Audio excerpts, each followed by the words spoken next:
जिसके यहाँ लक्ष्मी नहीं टिकती हो, पैसा घर में नहीं आता हो, बहुत चिंता लगी रहती हो, लक्ष्मी से जुड़ी हुई, व्यापार से जुड़ी हुई, पैसा आ ही नहीं लिया, बहुत मेहनत कर रहे हो, सोमवार की सोमवार 5 सोमवार बेलपत्री के पेड़ के नीचे एक घी का दिया लगाना चालू कर दीजिए। शाम के समय थोड़ी सी मिट्टी बेलपत्री के पेड़ के नीचे की उठा कर लिया, घर के अंदर लाकर इतनी सी मिट्टी लाकर पटक दीजिए। 5 सोमवार करके देखो, छठे सोमवार पे करने की जरूरत नहीं पड़ेगी, व्यापार अपने आप बढ़ना चालू हो जाएगा। लक्ष्मी शाम के समय पर प्रतिदिन बेलपत्र के पेड़ के नीचे बुआरी लगाना जाए। श्री शिवाय नमस्तुभ्यं। आराधना में तुम लीन हो। महाराज दुनिया के लोग नहीं समझते कि शंकर पर जल चढ़ाने का क्या लाभ है। शिव महापुराण कहती है, अगर एक दिन शिव महापुराण की कथा कहती है, सोमवार के दिन भगवान शंकर को अगर जल चढ़ाया जाता है तो घर में तेज लक्ष्मी प्राप्त होती है। क्या मिलती है? तेज लक्ष्मी। कर बैठी थी, उनके नेत्र से अश्रु गिरा, उससे बेलपत्री उत्पन्न हुआ। काय का वृक्ष उत्पन्न हुआ? बेलपत्र।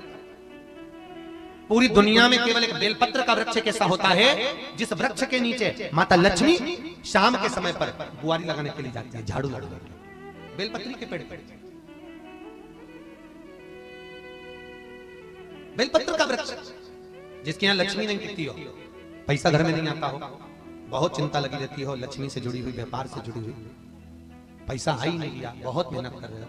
सोमवार की सोमवार 5 सोमवार बेलपत्री के पेड़ के नीचे एक घी का दिया लगाना चालू कर दीजिए। शाम के समय थोड़ी सी मिट्टी बेलपत्री के पेड़ के नीचे की उठा कर लिया, घर के अंदर लाकर इतनी सी मिट्टी लाकर पटक दीजिए। 5 सोमवार करके देखो, छठे सोमवार पे करने की जरूरत नहीं पड़ेगी, व्यापार अपने आप बढ़ना चालू हो जाएगा। लक्ष्मी शाम के समय पर प्रतिदिन बेलपत्र के पेड़ के नीचे बुआरी लगाना जाए। शंकर भगवान की प्रियता बेलपत्र। पहले भी कथा में कहा, आज फिर कहते हैं, जिस व्यक्ति के जीवन में धन, संपदा, वैभव, सत्ता, लक्ष्मी की थोड़ी भी कमी दिखती हो, उसको बेलपत्री के वृक्ष का पूजन चालू कर देना चाहिए। जाओ सोमवार के दिन बेलपत्र वृक्ष के नीचे जल चढ़ाकर, जल का सिंचन कर कर, उसी बेलपत्र के नीचे शाम के समय पर संध्या काल में, प्रदोष काल में भगवान देवाधिदेव महादेव गौरी शंकर का स्मरण करो। बेलपत्र की जड़ की ओर, बेलपत्र की तना की ओर, बेलपत्र के वृक्ष की ओर तुम्हारा मुख हो। कोई आसन नहीं, कोई आसन नहीं, केवल बेलपत्र के वृक्ष की ओर तुम्हारा मुख हो। जहां बेलपत्री का वृक्ष है उसके नीचे बैठकर, उसकी छाया में, उसकी ओट में पंचाक्षर मंत्र नमः शिवाय, या फिर षडाक्षर मंत्र ओम नमः शिवाय, या फिर श्री शिवाय नमस्तुभ्यम का स्मरण कर कर अपने हृदय की बात गौरी शंकर से, महादेव से कहे। शिव महापुराण की कथा कहती है, 7 दिनों में एक दिन सोमवार का ऐसा होता है जिस दिन 33 कोटि देवी देवता बेलपत्री के वृक्ष के नीचे बैठकर भगवान शंकर और पार्वती का स्मरण करते हैं और शिव पार्वती उनकी झोलियां खुशियों से भरते हैं। देवता भी जिनका भजन कर रहे हैं वो बेलपत्री के वृक्ष के नीचे। लक्ष्मी, मां लक्ष्मी भी बेलपत्र के वृक्ष के नीचे निरंतर विराजमान होती है।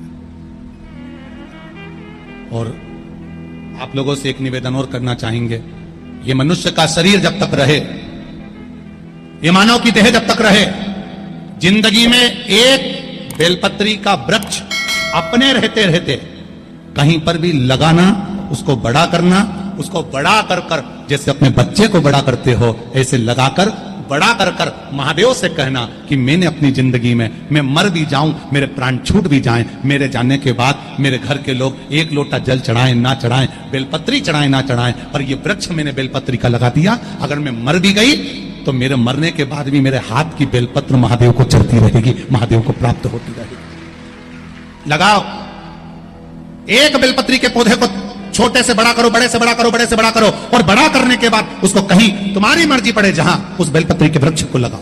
अगर गलती हो गई, ये बहुत गलतियां हो गई, बहुत दुख पड़ गया, तकलीफ में आ गए, लग रहा है कि मुझसे बहुत गलतियां हुई है, बाबा मेरी नहीं सुन रहा, ये बेलपत्र का भाग की डंडी पीछे की ओर कर, जहां बैठकर बेलपत्र चढ़ा रहा, पत्ती का मुख अपनी और डंडी का मुख सामने। शिव की कुछ आराधना है, मेरे भोले बाबा की कुछ आराधना है। खाली ना जाता कोई,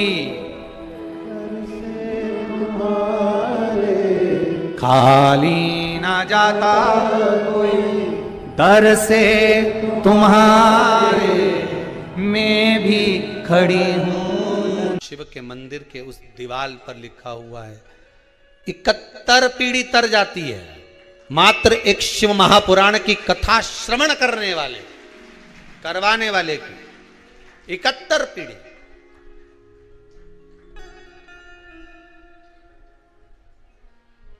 इकहत्तर पीढ़ी तक।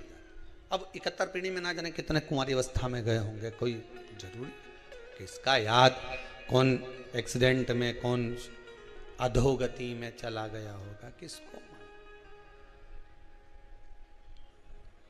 एक बात आपको कही थी, आप लोगों को स्मरण होगा, अगर मान लो आप ब्राह्मण को भोजन नहीं करा पा रहे हैं, मान लो आप गौ माता को रोटी नहीं दे पा रहे हैं, स्वान को भोजन नहीं दे पा रहे, कौवे को भोजन नहीं दे पा रहे हो, और मान लो गया ब्रह्म कपाली या कहीं पिंडदान नहीं कर पा रहे हो, तिलांजलि तर्पण नहीं कर पा रहे हो, तो एक काम जरूर करना, जल के पात्र में 2 बूंद गंगा जल डालना, और वो गंगा जल शंकर को रोज 16 दिन तक चढ़ाइए, पितृदोष समाप्त हो जाए।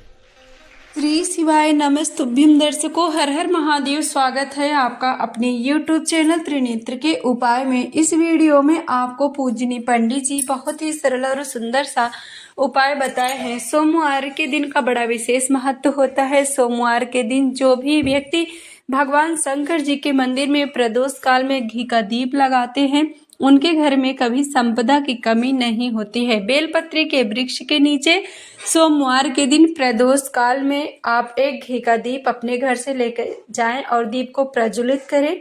दीप प्रज्वलित करने के बाद उसी वृक्ष की थोड़ी सी मिट्टी ले आके आप अपने घर के किसी पवित्र स्थान पे रखें। यह उपाय लगातार यदि आप 5 सोमवार कर लेते हैं तो आपके घर में माँ लक्ष्मी सदैव विराजमान रहेंगी, घर में सुख समृद्धि शांति बनी रहेगी। तो आप इस उपाय को जरूर करें। और जो भी भाई बहन चैनल पे पहली बार आए हैं, अभी तक आपने त्रिनेत्र के उपाय को सब्सक्राइब नहीं किया तो सब्सक्राइब जरूर करें, ताकि इस तरह की जो भी वीडियो हो सबसे पहले आपके